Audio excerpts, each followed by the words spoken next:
नमस्कार, मार्केट संवाद में आपका स्वागत है। आप जो देख रहे हैं ये सिद्धेश्वर मंदिर पीठ के महंत जी हैं, गुरु जी हैं।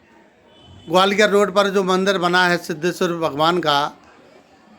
गुरु जी प्रणाम, शिवरात्रि की बहुत बहुत शुभकामनाएं। आपके चैनल के माध्यम से सभी दर्शकों को बहुत बहुत शुभकामनाएं, मंगल कामनाएं। आपके चैनल के सभी साथियों को और आपको भैया जी बहुत बहुत शुभकामनाएं।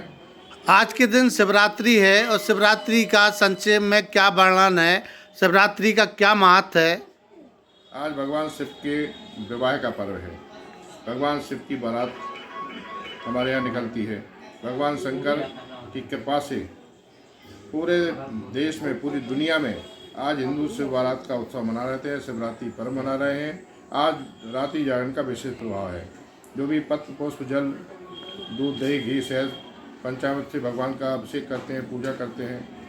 शाम को भगवान को दूल्हा के रूप में सजाते हैं, श्रृंगार करते हैं, फूलों का श्रृंगार करते हैं। उन बारातियों का स्वागत करते हैं, सत्कार करते हैं, उनको भोजन प्रसादी कराते हैं, फलाहार कराते हैं। उनको भगवान की कृपा मिलती है। ये हमें सभी भक्तों की भावना है, हमें सभी भक्तों का भरोसा है, विश्वास है कि भगवान आज के दिन पूजा करने पर निश्चित रूप से प्रसन्न होते हैं। क्योंकि हमारे शिव पुराण में कथा आती है कि रात में भूल से भी एक व्यक्ति से सबकी पूजा हो गई थी, उसको भी भगवान ने वरदान दिया था। तो हम तो जागृत रूप से और पूरे परिश्रम करके भगवान शिव की पूजा कर रहे हैं। निश्चित रूप से हमें विशेष फल मिलेगा। तो मानव जो धरती पे हैं, जो शिवरात्रि के दिन बारात में जाते हैं और जो भोग लगाते हैं भगवान का, उन्हें कौन सा पुण्य लाभ मिलता है? मैं आपको बताऊं, ईश्वर हमारे जितने भी देवता है हमारे ईश्वर हैं, लेकिन भगवान शिव उन देवताओं के भी देवता है, महादेव है। जैसे ये मैं एक संक्षेप में आपको बता दूँ। बहुत से लोगों का भ्रम होता है कि हम शिव पर अभिषेक करने में बहुत दूध चढ़ाते हैं, तो वो दूध बहकर नालियों में चला जाता है। एक महत्वपूर्ण रहस्य आपके चैनल के माध्यम से आम जनता तक मैं पहुंचा देना चाहता हूं कि बार बार कुछ बुद्धिजीवियों के द्वारा ऐसी बातें करके किए जाने के बाद भी हम लोग नित्य क्यों उसके पुनरावृत्ति करते, क्यों कर रहे हैं? ऐसा नहीं कि बकाया साहब कोई लोग पढ़ा लिखा नहीं है। मैं इसका रहस्य बता दूं। जैसे प्रभु महादेव है, आपके परिवार का जो मुखिया होगा, दादा होगा, वो जब भोजन करने में उसका मन लगता है जब उसका परिवार का अंतिम व्यक्ति भी भोजन कर देता है। नौकर चाकर को के लिए पूछ लेता है तुमने कुछ खाया या नहीं खाया। प्रभु महादेव है, फिर भोलेनाथ है। मनुष्यों नहीं, जीवों में भी अंतिम जीव हमारे यहाँ कहा गया है नाली का कीड़ा। नाली में रहने जा वाले हजारों जीव हम अपने उद्धार की कामना करते हैं, कल्पना करते हैं। पशु पक्षियों की रक्षा करके हम उनके उद्धार की कामना कर लेते हैं, लेकिन नाली के रहने वाले उन नारकीय जीवों के उद्धार की हम बात नहीं सोच पाते, लेकिन महादेव सोचते हैं। उनके भोजन की व्यवस्था भी वो करते हैं, उनके उद्धार की व्यवस्था भी वो करते हैं। इसलिए भगवान शंकर को पुण्यतला दूध चढ़ाया जाता है, वो सब नाली में जाता है। दही चढ़ाया जाता है, घी चढ़ाया जाता, शहद चढ़ाया जाता, शक्कर चढ़ाई जाती, पंचामृत मेवा सब चढ़ाया जाता है। और भगवान शंकर ने कहा है यदि कोई आदमी इसको अपने स्वार्थ के लिए ग्रहण कर लेगा, तो खुद खाने के पेट भरने का काम करेगा, तो वो कुकर हो जाएगा, कुत्ता बन जाएगा अगले जन्म में। तो हम लोग डर के मारे वो प्रसाद ग्रहण नहीं करते, वो जाने देते हैं। उसको संकलित करके हम किसी को दान करने का काम नहीं करते हैं, क्योंकि वो दूसरे का हिस्सा है, दूसरे का हक है। किसी का भी हक मार करके खा लेना गलत है, अन्याय है, पाप है।